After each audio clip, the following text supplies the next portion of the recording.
नमस्कार, न्यूज़ 31 उत्तराखंड देख रहे हैं आप और मैं हूं आपके साथ नैना। जुर्म की दास्तां के एक और नए एपिसोड में आप सभी का स्वागत है।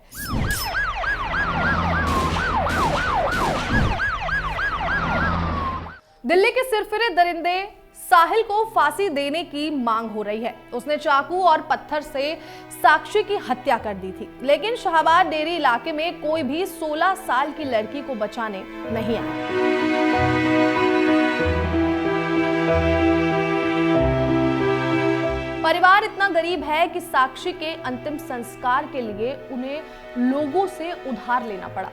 चलिए आपको बताते हैं साक्षी मर्डर केस की पूरी कहानी। साहिल खान ने 16 साल की साक्षी की जिस निर्ममता से चाकू घोंपकर हत्या की है, उससे पूरा देश सन्न है।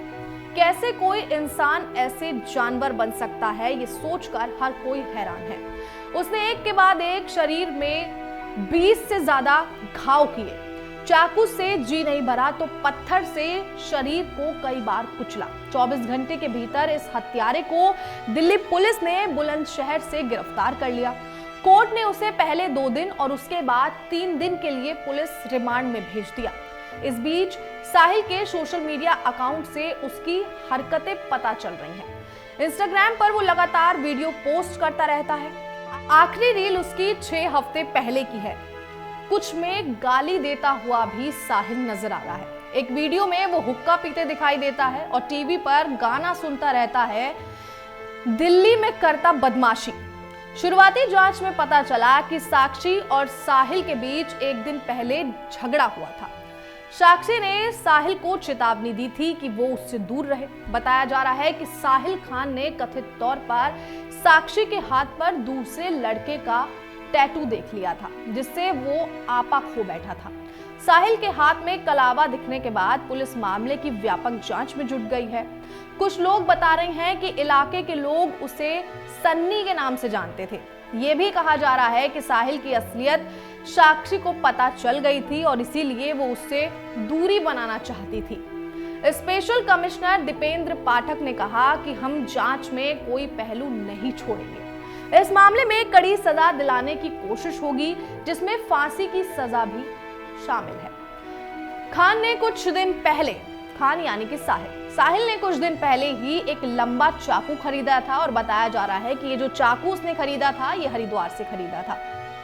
साक्षी के एक दोस्त ने पुलिस को बताया कि साहिल इस बात से गुस्से में रहता था कि वो उससे बात क्यों नहीं करती। प्रवीण नाम के लड़के के साथ साक्षी की दोस्ती उसे ठीक नहीं लग रही थी। शनिवार को झगड़े के बाद उसके सर पर खून सवार हो गया। सीसीटीवी में दिखाई देता है कि साहिल गली में घूमता हुआ साक्षी का इंतजार कर रहा था।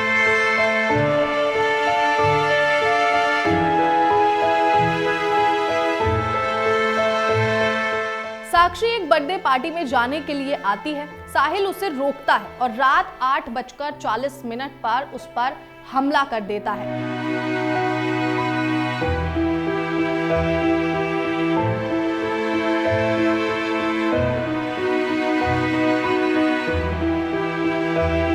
दिल्ली पुलिस के सूत्रों ने बताया कि साक्षी की चाकू मारकर हत्या करने के बाद साहिल रिठाला भाग गया था। वहीं पर उसने हथियार फेंका और बस से बुलंदशहर के लिए निकल गया। पुलिस सूत्रों ने बताया कि साहिल ने हत्या के फौरन बाद फोन स्विच ऑफ कर लिया था। हालांकि पुलिस ने फोन बरामद कर लिया है।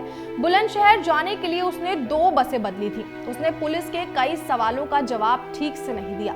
वो शायद पुलिस को गुमराह करने की कोशिश कर रहा था। पुलिस ने कहा कि साहिल को पूछताछ के लिए रिमांड पर लिया जाएगा।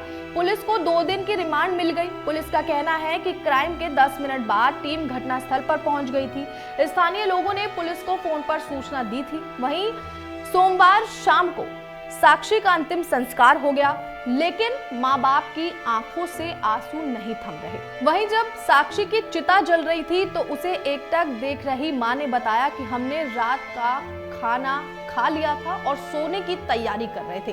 तभी साक्षी की दोस्त भावना आई। उस समय रात के करीब 9 बजे थे। उसने बताया कि किसी ने साक्षी की हत्या कर दी है। हमें उसकी बात पर भरोसा नहीं हुआ। मैंने नीतू को फोन किया, नीतू जो उसकी दोस्त है। तो साक्षी की मां ने नीतू को फोन किया। उसने कहा कि साक्षी बाजार गई थी, हम मौके पर पहुंचे।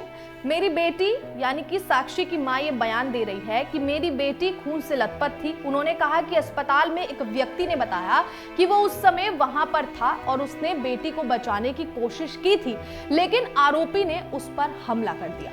साहिल शाहबाद डेयरी की एक कॉलोनी में अपने माता पिता और 3 बहनों के साथ किराए के मकान में रह रहा था। तो आप सोच सकते हैं कि साहिल ने प्री प्लान करके किस तरह से एक 16 साल की मासूम की हत्या की है और किस दरिंदगी से उसने साक्षी को मारा है।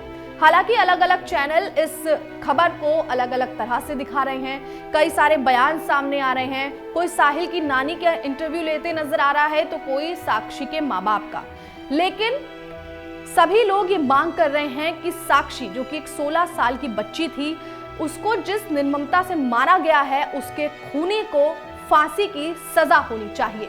न्यूज़ 31 उत्तराखंड भी ये मांग करता है कि जल्द से जल्द साक्षी के हत्यारे को फांसी की सजा।